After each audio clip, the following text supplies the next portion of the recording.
تو یہ دو شخصیات تھیں جو رسول اللہ کے ساتھ تھی اور وہاں پر ان کا اثر رسوخ بھی بہت زیادہ تھا، تو ان کا ایک بڑا سہارا دنیاوی طور پر رسول اللہ صلی اللہ علیہ وسلم کو حاصل تھا۔ یہ سماجی اور معاشرتی امتحان اور آزمائش آپ اس کو کہہ لیجیے۔ اور اسی طریقے سے جب ہم سیاسی اور جنگی حوالے سے دیکھتے ہیں تو رسول اللہ صلی اللہ علیہ وسلم کے غزوہ احد میں روایات میں آتا ہے کہ آپ کے دندان مبارک شہید کیے گئے، آپ کا سر مبارک وہ زخمی کیا گیا، آپ کے چہرے میں یعنی آپ کی گالوں پہ یا ماتھے پیشانی پہ کہا جاتا ہے کہ زخم لگے، اور دو جو کڑیاں ہیں وہ آپ کی رخسار میں وہ گھس گئیں۔ یعنی یہ رسول اللہ صلی اللہ علیہ وسلم پر اللہ کی طرف سے ایک آزمائش، ایک امتحان، اور آپ اس میں سے گزرے۔ پھر آپ دیکھیے کہ ہجرت آپ نے مدینہ کی طرف کی، اور یہ ہجرت ایسے نہیں تھی کہ جیسے آج گاڑیاں ہیں، بسیں ہیں، جہاز ہیں، تو ایک شخص جو ان سا ہے یا ایک خاندان وہ ایک ملک سے دوسرے ملک ہجرت کر چلا جاتا ہے، لیکن اس وقت کا جو ہجرت کرنا تھا وہ بہت مشکل تھا، صعوبتوں سے بھرا ہوا تھا۔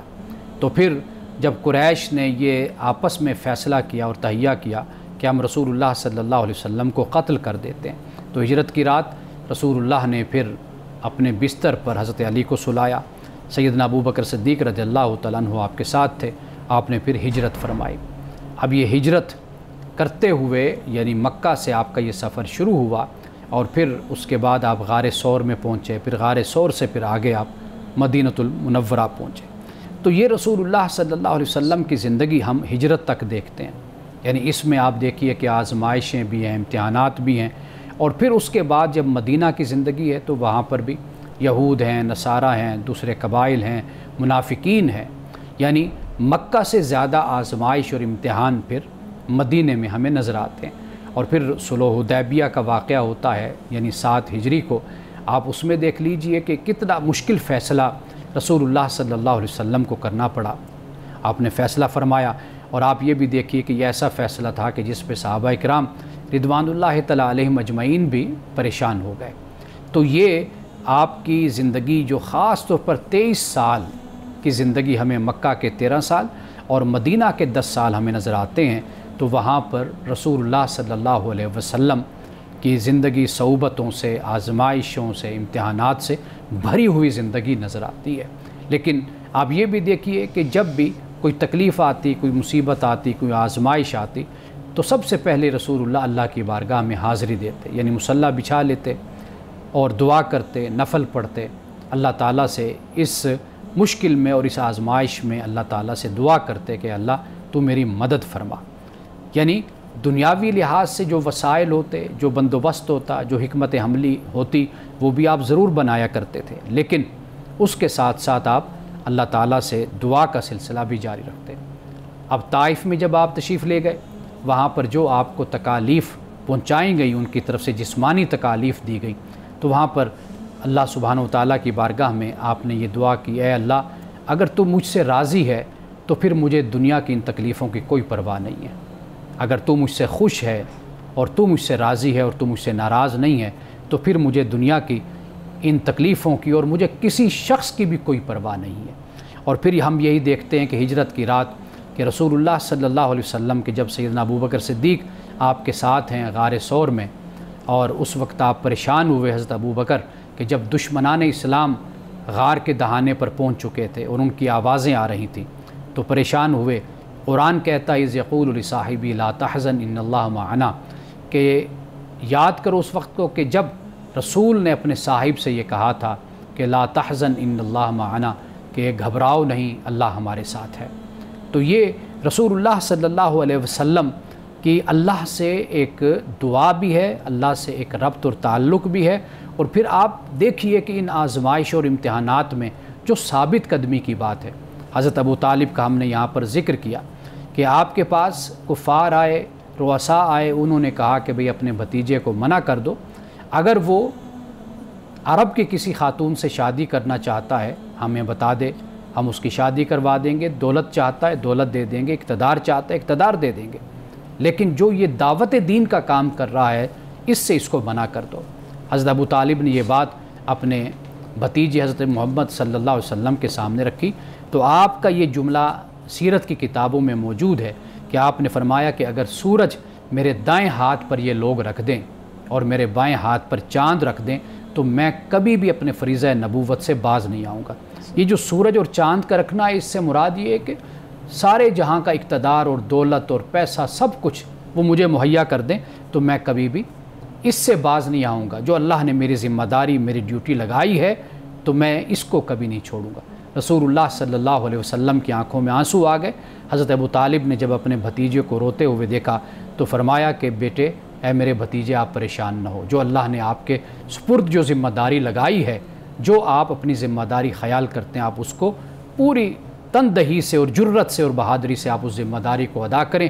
آپ کا کوئی بال بیکا نہیں کر سکتا، کوئی آپ کو تکلیف نہیں پہنچا سکتا۔ تو یہ رسول اللہ صلی اللہ علیہ وسلم کی زندگی سے سبق ہمیں ملتا ہے کہ ہم چھوٹی چھوٹی تکلیفوں پر پریشان ہو جاتے ہیں۔ میں نے لوگوں کو دیکھا ہے کہ کبھی کوئی تنگ دستی، کوئی تکلیف آ گئی تو پھر خدا سے شکوہ کرنا شروع کر دیا، لیکن ایک صبر والا انسان، ایک عظیم انسان کی یہ علامت ہوتی ہے کہ اس کی ساری زندگی کوششوں سے بھرپور ہوتی ہے، محنتوں سے بھرپور ہوتی ہے، اس کی ساری زندگی آگے بڑھنے کی کوشش میں گزرتی ہے، اور وہ کبھی بھی تکالیف سے، آزمائش اور امتحانات سے گھبراتا نہیں، بلکہ خندہ پیشانی سے ان کو اس لیے قبول کر لیتا ہے کہ یہ بھی میرے خدا کی طرف سے ایک آزمائش اور امتحان ہے، اور آزمائش اور امتحان وہ اسی کا لیتا ہے جس سے وہ محبت کرتا ہے یا جسے اس کا قرب حاصل ہوتا ہے۔ اور یہ وہ بات ہے کہ جو رسول اللہ کی حیات مبارکہ سے ہمیں نصیب ہوتی ہے اور ہمیں سمجھ آتی ہے۔ ناظرین کرام، یہاں وقت ہوا چاہتا ہے ایک بریک کا، ہمارے ساتھ رہیے گا۔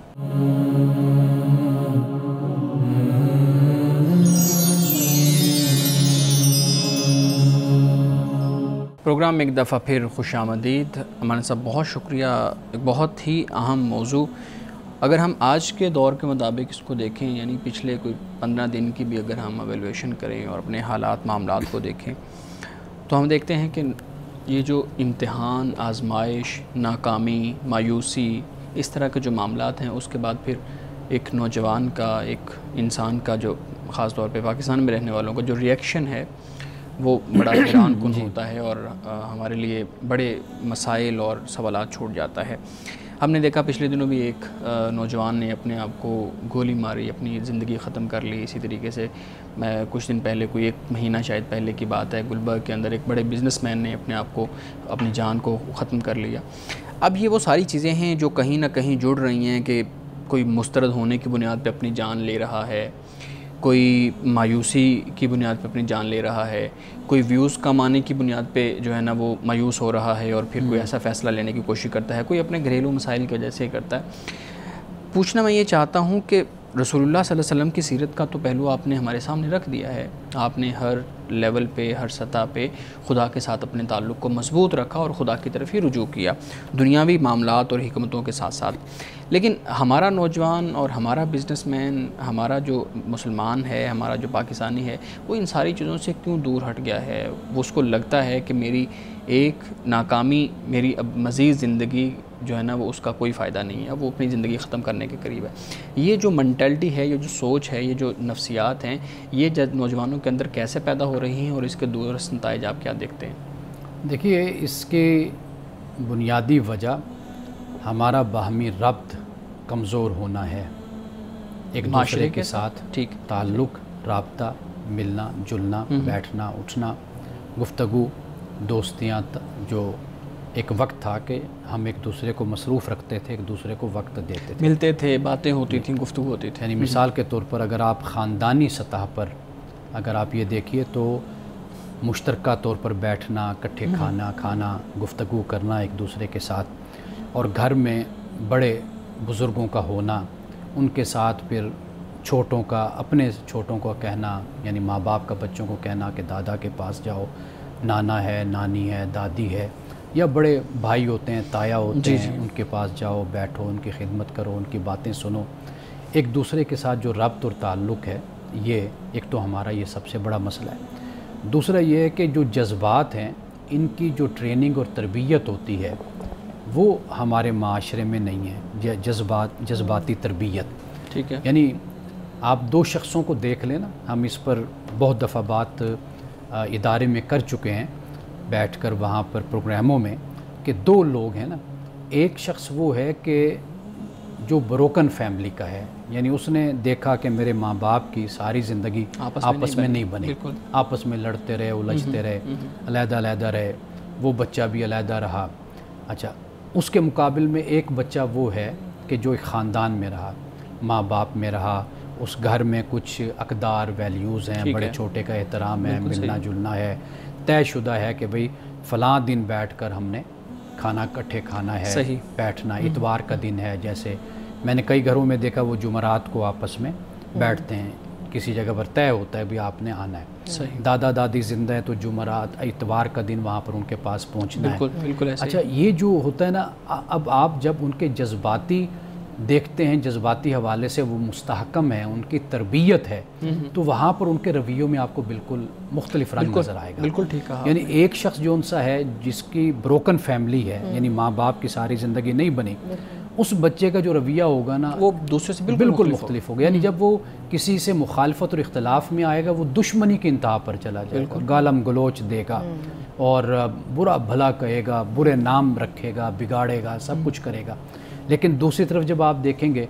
کہ جو شخص ایک خاندان میں پلا ہے، بڑا ہے، وہاں پر کچھ نارمز ہیں، ویلیوز ہیں، آپ دیکھیں گے اس کے خوشی کا انداز بھی مختلف ہوگا اور اس کے غصے کا انداز بھی مختلف ہوگا۔ تو اصل میں اپنے بچوں کو ہمیں اس چیز کی ٹریننگ دینی چاہیے کہ بیٹا یہ جو آپ کے جذبات ہیں، کامیابی سے وابستہ ہوتے ہیں، ناکامی سے وابستہ ہوتے ہیں، ان کو آپ نے کس طریقے سے انگیج کرنا ہے، مینیج کرنا ہے، ایڈجسٹ کرنا ہے۔ یہ چونکہ ہمارے معاشرے میں اس طرح کی تربیت نہیں ہو رہی، جس کی وجہ سے یہ مسائل ہمارے ہاں پیدا ہو رہے ہیں کہ بچے خودکشی کی طرف آتے ہیں۔ اگر آپ کی بات پوری ہوگی، آخری بات میں صرف کہوں گا، یہ جو ناکامی اور کامیابی، امتحانات میں فیل ہونا اور بالکل بچوں کے لیے آگے اندھیر نگری بنا دینا ماں باپ کا، کہ بس اب تو زندگی تباہ ہو گئی، بس بیٹا اب تو تمہاری زندگی گئی اگر تم اس امتحان سے نہ نکلے یا کامیاب نہ ہوئے۔ تو اس طرح کی جو ہماری مینٹیلٹی اور ایٹیچیوڈ ہے ماں باپ کا خاص طور پر،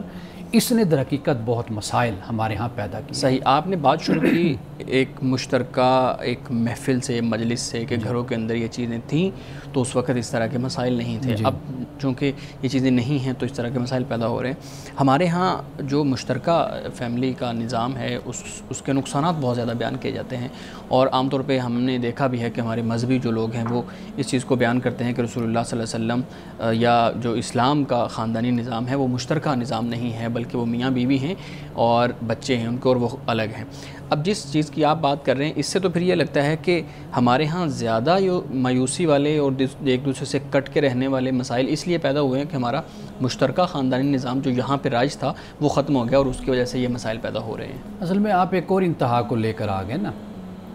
یعنی اب آپ جوائنٹ فیملی کی بات کر رہے ہیں تو واضح بات ہے کہ اس کے مسائل پھر اپنی جگہ پر موجود ہیں۔ میں تو یہ عرض کر رہا ہوں نا کہ آپ کے بڑے ہیں، بے شک وہ آپ سے دور ہیں اور وہ آتے ہیں، ملنا آپ کے جلنا پاس ہونا چاہیے، ملنا جلنا ہو، بچوں کو پتہ ہو کہ ایک ہمارا رابطہ ہے، تعلق ہے، وہ ہمارے تایا جان ہیں، ہمارے نانی ہیں، بڑے ہیں، ہم نے ان کے پاس جانا ہے، ان سے ملنا ہے، بیٹھنا، وہ ہمارے پاس جب آئیں بچے ان کے پاس بیٹھیں، ان کو ٹائم دیں، ان سے بات کریں، سنیں۔ یہ جو چیز ہے میں اس کی بات کر رہا ہوں، یہ بالکل یا منتھلی بیسس پہ ملنے کو کہہ رہے ہیں، ہاں گیٹ ٹوگیدر، منتھلی ہو یا ویکلی ہو، جب بھی ہو، مطلب یہ ہے کہ تربیت میں چیز شامل ہو کہ انہوں نے ملنا ہے، ایک کھینچ ہے، ایک تعلق ہے، یہ آپس میں ہونا چاہیے۔ یہ میں اس کی بات کر رہا ہوں۔ دیکھیے جوائنٹ فیملی ہونا نہ ہونا اس کا اسلام سے کوئی تعلق نہیں، یہ آپ کی اپنی معاشرت سے اس کا تعلق ہے۔ اگر اس کی خرابیاں آپ کو نظر آ رہی ہیں تو آپ ان خرابیوں کا علاج کرتے ہیں، تو آپ کو باقی دوسرا راستہ بھی آپ کے پاس موجود ہے، آپ اس کو اختیار کر لیجئے۔ جوائنٹ فیملی میں یہ ہو جاتا ہے کہ 3-4 لوگ اگر کمانے والے ہیں تو ان کی کمائی ایک ہاتھ میں چلی جاتی ہے، تو وہ گھر اچھے طریقے سے، سکھی طریقے سے چل جاتا ہے۔ یعنی مثال کے طور پر دادی ہے گھر میں موجود ہے، یا ساس ہے، یا کوئی بھی بڑی بہو کو سپرد کر دیا جاتا ہے، تو وہ گھر ذرا اچھے طریقے سے چل جاتا ہے، کم آمدنی والا بھی ایڈجسٹ ہو جاتا ہے، زیادہ آمدنی والا بھی ایڈجسٹ ہو جاتا ہے، جہاں اس کے نقصانات وہاں اس کے فوائد بھی اس کے اپنی جگہ۔ یعنی مثال کے طور پر ایک فائدہ آپ دیکھ لیجئے کہ ایک فرد ہوتا ہے، وہ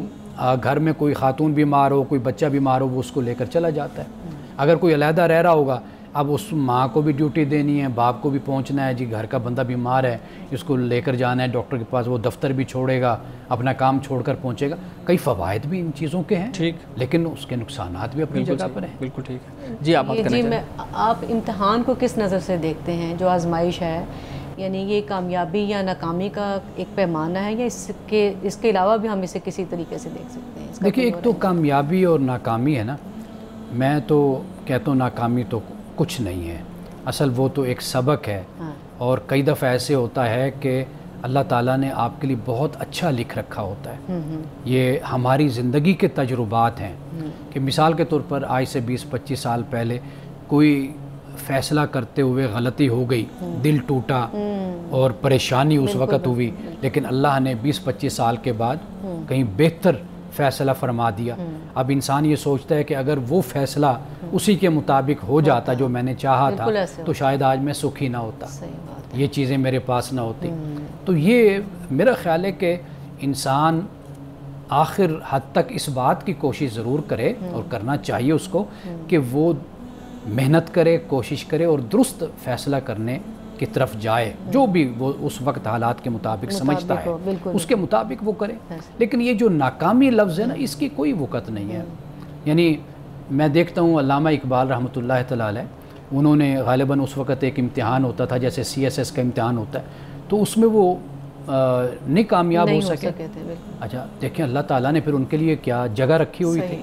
یعنی اس سے تو یہی ثابت ہوا نا کہ ہم کسی ایک پوائنٹ سے یا ایک امتحان میں اگر کامیاب نہیں ہو سکے تو یہ ہماری قابلیت کا اس سے اندازہ نہیں کیا جا سکتا. بالکل نہیں، ہم کسی دوسرے اینگل سے سامنے آ سکتے ہیں. یہ بھی ایک بہت غلط طریقہ ہے ہمارے تعلیمی اداروں میں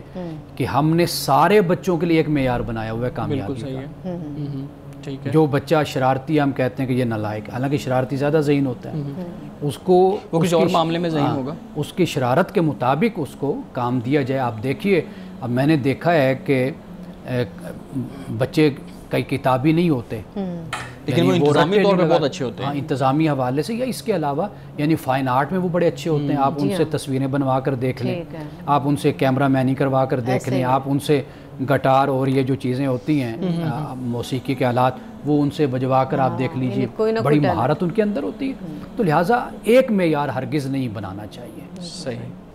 ناظرین کرام، گفتگو ابھی جاری ہے، یہاں وقت ہوا چاہتا ہے ایک بریک کا، ہمارے ساتھ رہیے گا.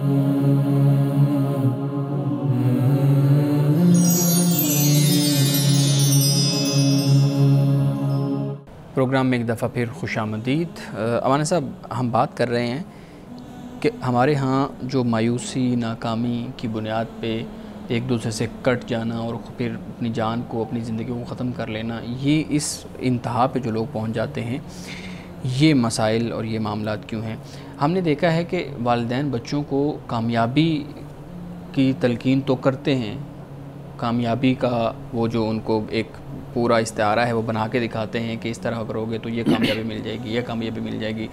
تم زندگی کے کسی ایسے موقع پہ پھر یاد کرو گے. یہ ساری چیزیں ہم بتاتے ہیں، اپنی تربیت کے اندر شامل کرتے ہیں. ہم نے دیکھا ہے کہ ناکامی سے کیسے نمٹنا ہے، اس کو کوئی بھی اپنی تربیت کے اندر، اپنی تعلیمی معاملات کے اندر شامل نہیں کرتا کہ ہم اپنے بچوں کو بتائیں کہ یہاں پہ تمہیں 100 نمبر مل سکتے ہیں، 100 میں سے وہاں پہ تمہیں 0 بھی مل سکتا ہے، اور جب 0 ملے گا تو پھر تمہارا ریئیکشن کیا ہونا چاہیے.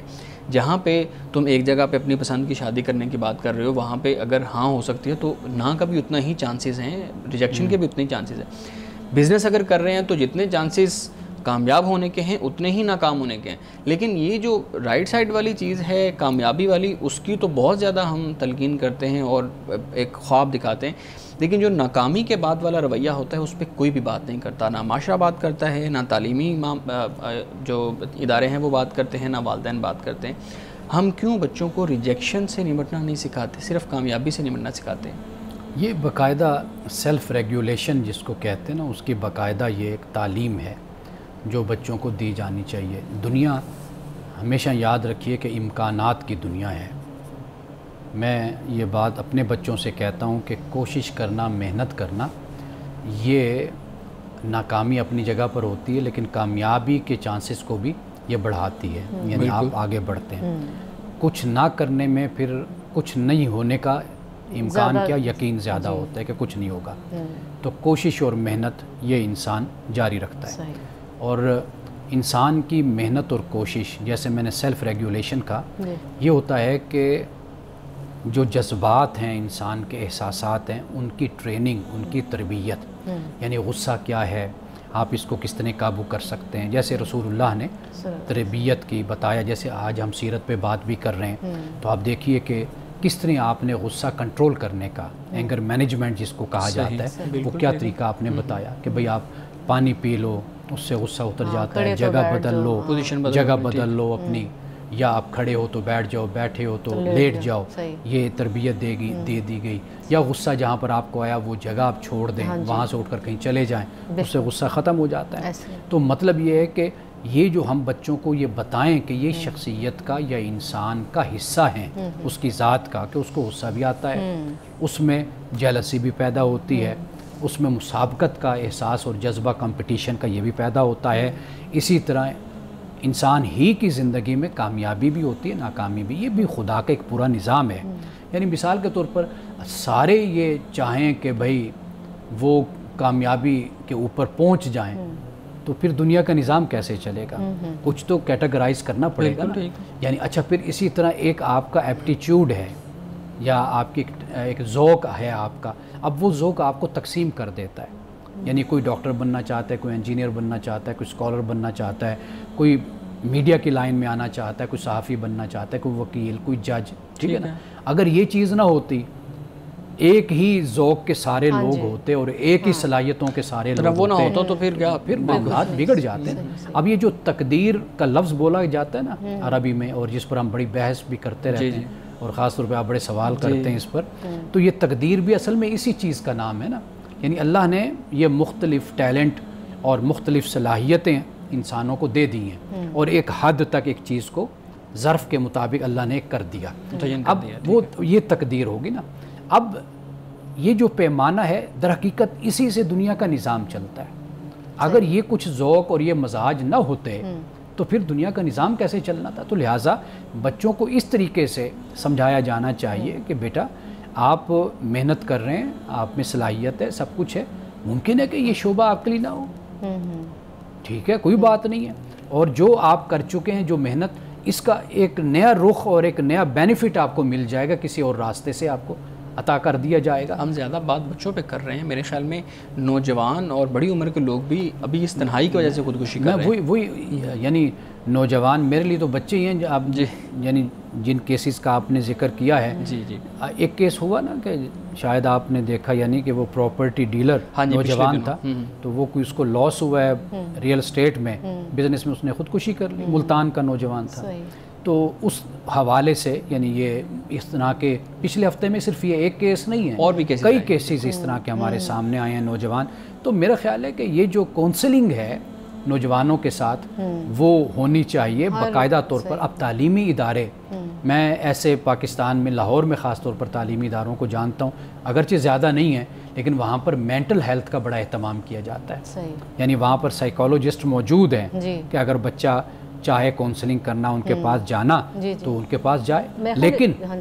ہمارے ہاں اکثر ہمارے اداروں میں یہ سہولت نہیں ہے، اور کیونکہ بیسک چیزیں بھی نہیں ہیں. یہ تو بہت ہی خاص چیز ہے نا جس کی طرف اشارہ کیا. اور جیسے شعیب صاحب کہہ رہے ہیں نوجوان، تو بنیاد تو بچپن سے ہی ہوتی نا. اگر اس چیز پہ کام شروع ہو جائے تو یہی پروان جو چڑھے گی نسل، تو یہ ایک اچھے طریقے سے ان کی گروتھ. بالکل، یعنی گھر سے ہی تربیت کا آغاز ہوتا ہے. امان صاحب، امید رکھنا جو ہے، کیا یہ ہماری کارکردگی کو بہتر بنانے میں اس کا کوئی کردار ہوتا ہے؟ اگر دیکھیے، ایک ہے اب وہ زمانہ نہیں ہے کہ ہم جو ایک لفظ بول دیتے ہیں کہ امید رکھو، اچھا، یہ کافی جیسے ایک واعظ تقریر اور خطاب ہو جاتا ہے. اب اصل جو ہے نا، وہ آپ کو بہت اچھے طریقے سے اپنی بھی تربیت کرنی ہوگی، اور جس کی تربیت آپ کرنا چاہ رہے ہیں اس کی بھی پوری نفسیاتی صورت حالت کو اور ایک انسانی فطرت کو اور عادات کو وہ پیش نظر رکھ کر آپ کو باقاعدہ اس کا علاج اور اس کی ریمیڈی کو تلاش کرنا ہوگا. یہ جو ایک عام رواج ہمارے ہاں ہے نا، مجھے ایک میرے شاگرد نے یہ بات مجھے کہی، وہ اس کیفیت سے گزرا، نفسیاتی مرض کہہ لیجیے، جو ڈپریشن وغیرہ سے، انگزائٹی سے. تو وہ کہنے لگا کہ سر یہ جو نصیحتیں اور باتیں ہوتی ہیں نا اس کیفیت میں یہ کوئی اثر نہیں کام نہیں آتی بالکل، بلکہ یہ زیادہ بندے میں چڑچڑاپن پیدا کرتی یہ نصیحتیں، زیادہ اکتاتا ہے انسان ان باتوں سے، خاص طور پہ ایسے ڈپریشن انگزائٹی میں اور ڈپریشن میں کہتا ہے کہ یہ کسی معذرت سے میں لفظ بول رہا ہوں کسی مولوی کے سپرد اس بندے کو نہ کیجئے جو انگزائٹی کا ہو ڈپریشن کا ہو، اس کو اگر سپرد آپ نے کرنا ہے نا تو وہ پھر جو نفسیاتی ماہر ہے بالکل سائیکالوجسٹ ہے پھر اس کے سپرد کیجئے، کیونکہ یہ فقط مثال کے طور پر میں آپ کو بتاؤں کہ یہ انگزائٹی یا ڈپریشن والے لوگ نعوذ باللہ کبھی گستاخی بھی کرتے ہیں، یعنی منہ سے ایسے جملے نکال بیٹھیں گے، مذہب کی توہین کر دیں گے، بول دیں گے، اپنے جذبات پہ قابو نہیں نہ ہوتا ہے ان کا۔ قابو کے علاوہ یہ کہ جب آپ بیٹھ کر اس کے سامنے باتیں یہ کریں گے وہ کہے گا یار میری تکلیف کچھ اور ہے اور یہ مجھے بیٹھ کر قرآن و حدیث سنا رہے ہیں، تو پھر اس کے منہ سے نازیبا جملے نکلتے ہیں۔ تو لہٰذا ایسے جو کیسز ہوتے ہیں یا تو آپ اس کو پورا انڈرسٹینڈ کریں، نہیں کر سکتے تو پھر جو اصل اس کا ماہر ہے اس کی طرف ریفر کر دیں۔ بالکل صحیح ہے، بالکل۔ ناظرین کرام گفتگو ابھی جاری ہے، یہاں وقت ہوا چاہتا ہے ایک بریک کا، ہمارے ساتھ رہیے گا۔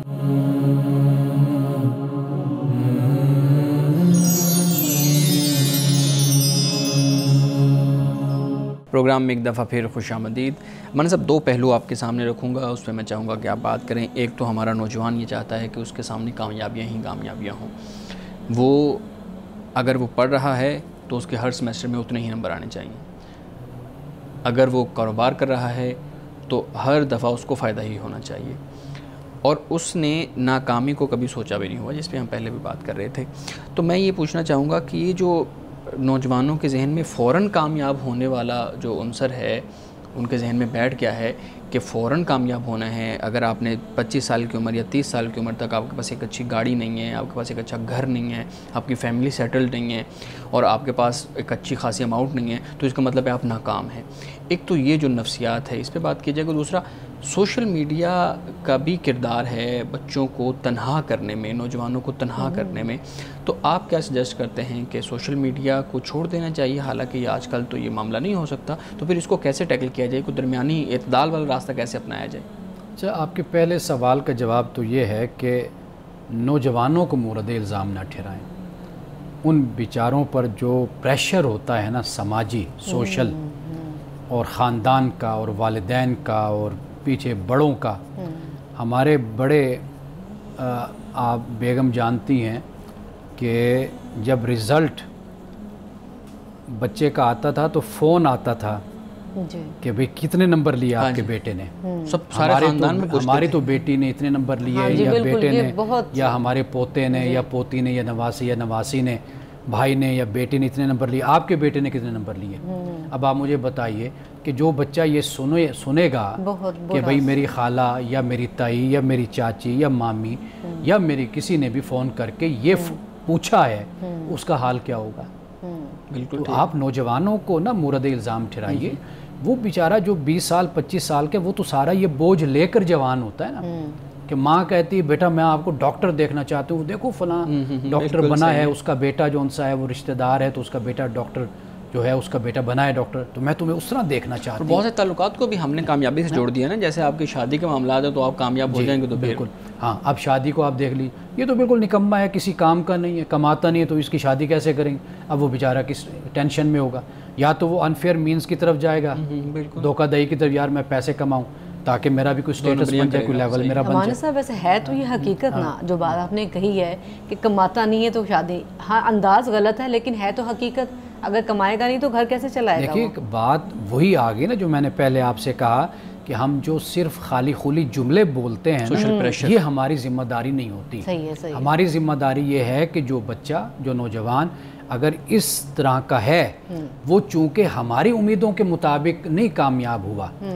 آپ نے اس کو اس کے طریقے سے استعمال ہی نہیں کیا، یعنی یہ کہ اس کے طریقے سے آپ نے اس کو راستہ ہی نہیں دکھایا، اس کے طریقے سے آپ نے اس کو سپورٹ ہی نہیں کیا، اس پر محنت نہیں کی، آپ نے اپنے ذہن کے مطابق آپ نے کامیابی کا ایک معیار بنایا اور آپ نے کہا کہ اب یہ جو میرا بیٹا ہے یہ میرے بنائے ہوئے معیار کے مطابق چلے۔ ٹھیک ہے، بے شک میں ایک ادارے کو چلاتا ہوں، میرا سب کچھ ہے، اب میں یہ امید رکھوں کہ میرے بچے سارے آ کر یوں ہی بن جائیں، مذہبی اور اسکالر بن جائیں اور یہ سارے، نہیں، ان کا اپنا مائنڈ ہے، وہ جدھر جانا چاہتے ہیں، نکلنا چاہتے ہیں وہ نکلے. ہاں جدھر جانا چاہتے ہیں ادھر میں سپورٹ ان کو ضرور کروں کہ ہاں بیٹا اس میدان میں بھی آپ کے پاس بڑے راستے ہیں آگے نکلنے کے. تو یہ اصل وہ کام ہے کہ جو والدین کو کرنا ہے، جو اساتذہ کو کرنا ہے، جو ہم نہیں کرتے. ہم ایک خاص چیز کو طے کرتے ہیں، اس کو کامیابی کا معیار بناتے ہیں، اس کو ترقی کا معیار بناتے ہیں، پھر اس پر ہم کہتے ہیں کہ اب ہماری اولاد، ہمارے شاگرد، ہمارے بچے اس پر چلیں. جو نہیں چلتے پھر ہم ان کو ٹونٹ کرتے ہیں، ان کو کرٹیسائز کرتے ہیں، ان کو نالائق کہتے ہیں، حالانکہ وہ ان سے زیادہ لائق ہوتے ہیں جو کتابی بچے ہوتے ہیں. بالکل یہ چیز ہمیں اس کے اندر سے نکالنا چاہیے کہ یہ کیا کرنا چاہتا ہے. یہ میں آپ کو اپنے بچوں کی مثال دوں کہ اگر میں ایک دن بچوں کو ڈانٹ کر ان کی حوصلہ شکنی کروں نا، وہ ایسے جھاگ کی طرح نیچے بیٹھ جائیں گے. اگر میں ان کے سر پہ ہاتھ رکھتا ہوں، ان کو حوصلہ دیتا ہوں کہ بیٹا آپ جو کریں ڈٹ کر اچھے طریقے سے کریں، وہ ایسے ان کا سینہ چوڑا ہو جاتا ہے، پھول جاتے ہیں کہ ہمارے باپ نے ہمیں سپورٹ کیا ہے. یہی معاملہ ہوتا ہے نا. آپ یہ طریقہ اختیار کیجئے تو نوجوانوں کو آپ مورد الزام مت ٹھہرائیے. Social media. اچھا دوسرے